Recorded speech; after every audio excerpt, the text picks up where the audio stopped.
नमस्कार दोस्तों, मैं अमित सर फिर से आप सबका स्वागत करता हूं अपने इस यूट्यूब चैनल पे।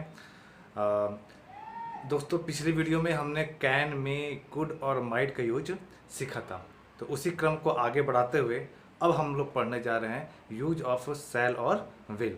तो आइए स्टार्ट करते हैं हम। यूज ऑफ सेल और विल। सेल और विल ये हमेशा फ्यूचर दिखाता है, यानी फ्यूचर के सेंटेंस को बताने के लिए इसका यूज हम लोग करते हैं। कोई भी सेंटेंस जैसे कि मुझे पढ़ना, मैं पढ़ूंगा, मैं जाऊंगा, मैं खेलूंगा, ठीक ना, ऐसा सेंटेंस जो भी बनाने होते हैं जो फ्यूचर के सेंटेंस होते हैं उसके लिए हम सेल और विल का यूज करते हैं। तो सेल और विल को अगर इस तरह देखा जाए तो हिंदी में ज़्यादातर इसका मीनिंग जो आता है वो गागी गे के रूप में आता है। जैसे मैं पढ़ूंगा, वह जाएगी, बच्चे खेलेंगे, तो गागी गे के रूप में ही इसका यूज हम लोग करते हैं। सामान्य तौर पर देखा जाए तो सेल जो है ये हमेशा आई और वी के साथ आता है। आई और वी के साथ इसका हम लोग यूज करते हैं। और विल का यूज हम लोग you, he, she, it, they, name या अदर के साथ हम लोग करते हैं। यानी आई और जो वी है इसको आप लोग जानते हैं, इसको हम लोग फर्स्ट पर्सन भी बोलते हैं, फर्स्ट पर्सन भी बोलते हैं। यू को हम लोग जनरली सेकंड पर्सन बोलते हैं और बाकी जो बच जाता है उसको हम लोग थर्ड पर्सन बोलते हैं। यानी देखा जाए तो सेल का यूज बस हम लोग फर्स्ट पर्सन के साथ करते हैं और विल का यूज हम लोग सेकंड पर्सन और थर्ड पर्सन के साथ करते हैं। तो ये हमारा पहला रूल भी है। तो अगर देखा जाए तो इसका यूज कैसे करना है तो सेम सिंपल सी बात है, वही सेल या विल। आपको पता ही है कि मॉडल वर्ब के बाद हमेशा रियल वर्ब आता है, मेन वर्ब आता है। तो आपने यहाँ पर रख दिया वर्ब, तो आगे यहाँ पे आपको वही रखना है। एस भी हो तो ये एस हो गया, ये पूरा आपका भी हो गया और लास्ट में बच गया ऑब्जेक्ट या कॉम्प्लीमेंट। तो इस तरह ये हमारा पहला रूल है। तो बस आपको यही समझना है कि सेल का यूज किसके साथ लगाना है और विल का यूज किसके साथ हमको करना है। तो उस तरह का देखा जाए हम लोग, तो अभी मैंने बताया ना कि सेल और विल का यूज हम लोग फ्यूचर के सेंटेंस को बताने के लिए करते हैं। तो कोई भी सिंपल सेंटेंस हो, जैसे कि मैं आपको पढ़ाऊंगा, तो I shall teach you, I shall teach you. आप इस वीडियो को देखेंगे तो you will watch this video. यानी आप ऐसे सेंटेंस को सिंपल से बना सकते हैं जिसमें सेल और विल का यूज हम लोग कर सकते हैं। अब इसमें ये तो पहला रूल हमारा हो गया। अब इसी को अगर हम थोड़ा सा आगे लेके चले, ठीक ना, आगे ले जाने का मतलब ये है, थोड़ा सा अपनी बात तो मैं क्लियर कर दूं। जैसे कि हम लोग देखते हैं कि कोई भी सेंटेंस हम लोग जो बोलते हैं जो अभी आने वाले समय में होने वाला है, तो पहली बात मैं बता दूं कि जो फ्यूचर होता है वो फ्यूचर अपने आप में इंडेफिनिट होता है। उसको हम कहीं से भी हम श्योर नहीं रहते कि ऐसा काम हम कर ही लेंगे। जैसे कि कल मैं नेक्स्ट वीडियो लेकर आऊँगा, तो ये गारंटी थोड़ी है कि मैं कल लेकर आऊँगा ही। ये तो अपना एक कॉन्फिडेंस होता है, कि एक सोच होती है, एक बिलीव होता है कि हम सोचते हैं कि ऐसा कल होगा। तो एक्चुअली में कोई इसको फ्यूचर को जानता नहीं है। तो सिंपल सेंटेंस, जो भी फ्यूचर के सिंपल सेंटेंस होते हैं उसको बनाने के लिए हम लोग सेल और विल का यूज करते हैं। लेकिन जब किसी बात में हम ज़्यादा श्योरिटी को दिखाते हैं, अपनी बात में ज़्यादा श्योरिटी को दिखाते हैं या किसी प्रॉमिस को दिखाते हैं, तो अब थोड़ा सा क्या करते हैं, हम इसके क्रम को चेंज कर देते हैं। तो हमारा सेकंड जो रूल है वो हमारा इसी पर डिपेंड है। अब जब है जो सेकंड रूल में हमारा है कि जब कोई सेंटेंस है, जब कोई फ्यूचर का सेंटेंस है, फ्यूचर में जो भी हम सेंटेंस बोलने वाले हैं, अब उस सेंटेंस में अगर हम प्रॉमिस को शो कर रहे हैं, प्रॉमिस, प्रॉमिस मतलब वादा, ठीक ना, वादा शो कर रहे हैं, श्योरिटी, किसी काम को करने के प्रति अपनी श्योरिटी को जाहिर कर रहे हैं, ठीक ना, या हम डिटर्मिनेशन दिखा रहे हैं। डिटर्मिनेशन, डिटर्मिनेशन का मतलब होता है दृढ़ प्रतिज्ञा, दृढ़ प्रतिज्ञा कर ली है कि नहीं हम ये काम करके ही रहेंगे। या आपको उसमें थ्रीट दिखाई देता है, थ्रीट, थ्रीट मतलब धमकी दिखाई देता है, ठीक ना।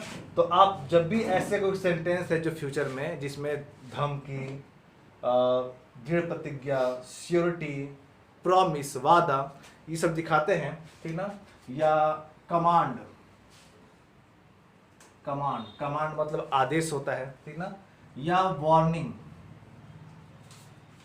वार्निंग, और वार्निंग दिखाई देता है। यानी अगर ऐसे सेंटेंस में जिसमें command, promise, surety, determination, threat, warning etc का हम लोग शो करते हैं, तो हम क्या करते हैं, अब इस रूल में बस एक थोड़ा सा बदलाव होता है। अब सेल का यूज हम लोग सेकेंड और थर्ड पर्सन के साथ करते हैं, और विल का यूज हम लोग फर्स्ट और फर्स्ट पर्सन के साथ करते हैं।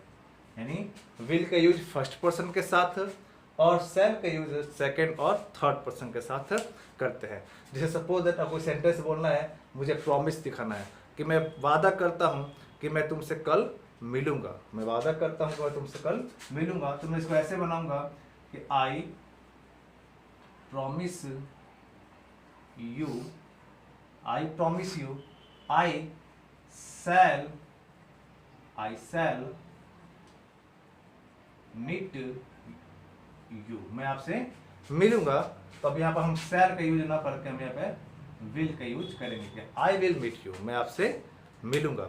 आप लोग देखते होंगे कि जब कोई फिल्मों में या सीरियल में जब कोई थ्रेट करता है, थ्रेट मतलब धमकी देता है, तो बोलता है कि आई विल किल यू, मैं तुम्हें जान से मार दूंगा। तो वहाँ पर वो आई सेल का यूज नहीं करता है। पिछले रूल में पढ़े हैं कि सेल का यूज हम लोग आई और वी के साथ करते हैं, लेकिन अब ये धमकी है इसलिए हम लोग आई विल का यूज करते हैं, आई विल किल यू। अब मान लीजिए इसी को अगर कुछ और दिखाया, जैसे कि मान लीजिए सपोज श्योरिटी दिखा रहा है कि वो पक्का उससे मिलने आएगा, तो ही शैल कम टू मीट मी, वह मुझसे मिलने आएगा। अब मैंने हिंदी में बोला कि वह पक्का मुझसे मिलने आएगा, तो यहाँ पर जो पक्का जो श्योरिटी का जो वर्ड है, और हम शैल लगा देंगे तो हमारा उस ऑटोमेटिक उस सेंटेंस में हमारा क्लियर हो जाएगा कि वो मुझसे पक्का ही मिलने आएगा। तो ये था हमारा दूसरा रूल। पहला रूल हमने देखा कि सेल और विल का यूज हम फर्स्ट पर्सन, सेल का यूज हम लोग फर्स्ट पर्सन के साथ और विल का यूज हम लोग सेकेंड और थर्ड पर्सन के साथ करते हैं। लेकिन जैसे ही परिस्थितियाँ अगर चेंज होती हैं, जो सर्कमस्टांसेस होते हैं अगर वो चेंज होते हैं और वो प्रॉमिस, श्योरिटी, डिटर्मिनेशन, थ्रेट या वार्निंग या कमांड दिखाने लगता है, तो हम क्या करते हैं, अब सेल को हम सेकेंड और थर्ड पर्सन के साथ यूज करते हैं और विल को हम फर्स्ट पर्सन के साथ हम यूज करते हैं। चलिए इसी क्रम में आगे बढ़ते हैं। इसी में एक छोटा सा नोट है कि जब आप देखते होंगे कि हम लोग कोई भी सेंटेंस बनाते हैं, जैसे कि अगर मैं लिख दूं कि आई विल किल यू, मैं तुम्हें जान से मार दूंगा।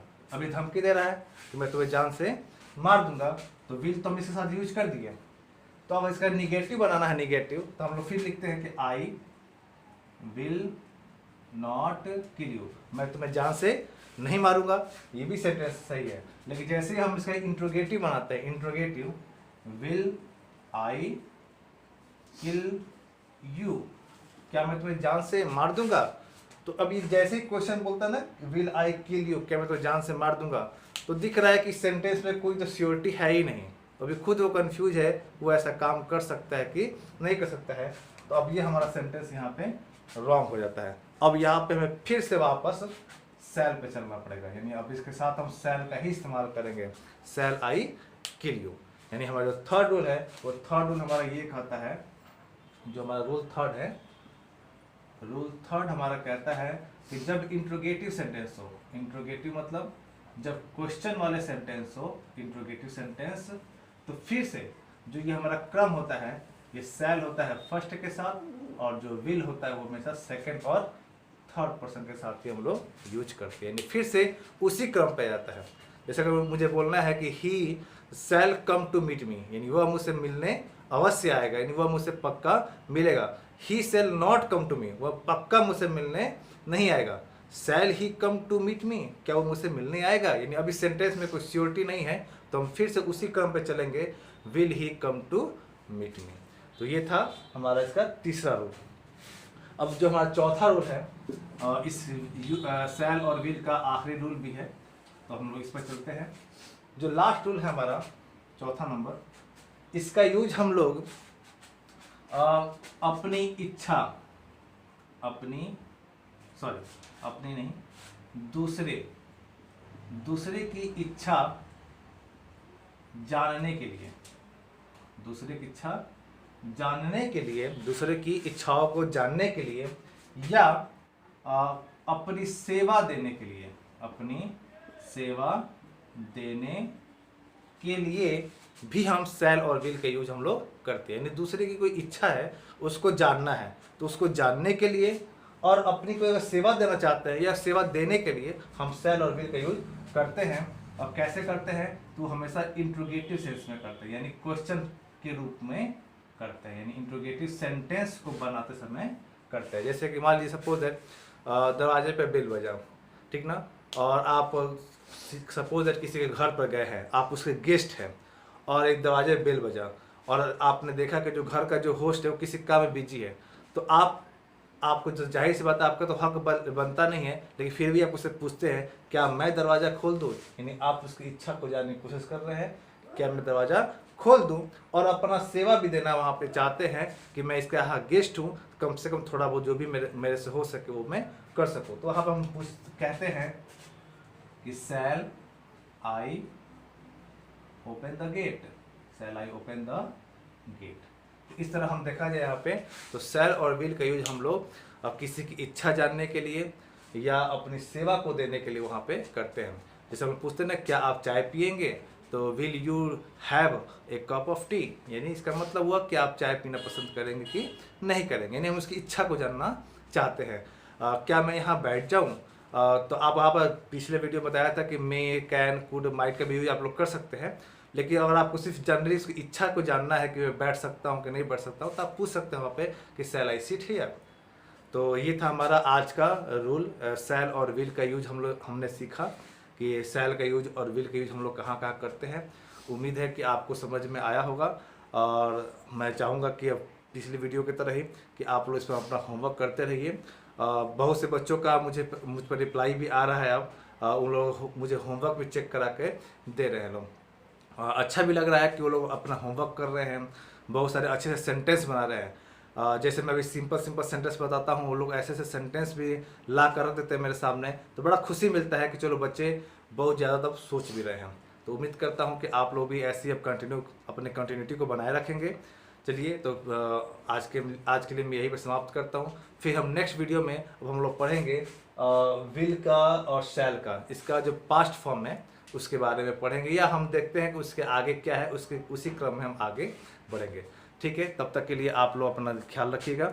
जय हिंद, जय भारत।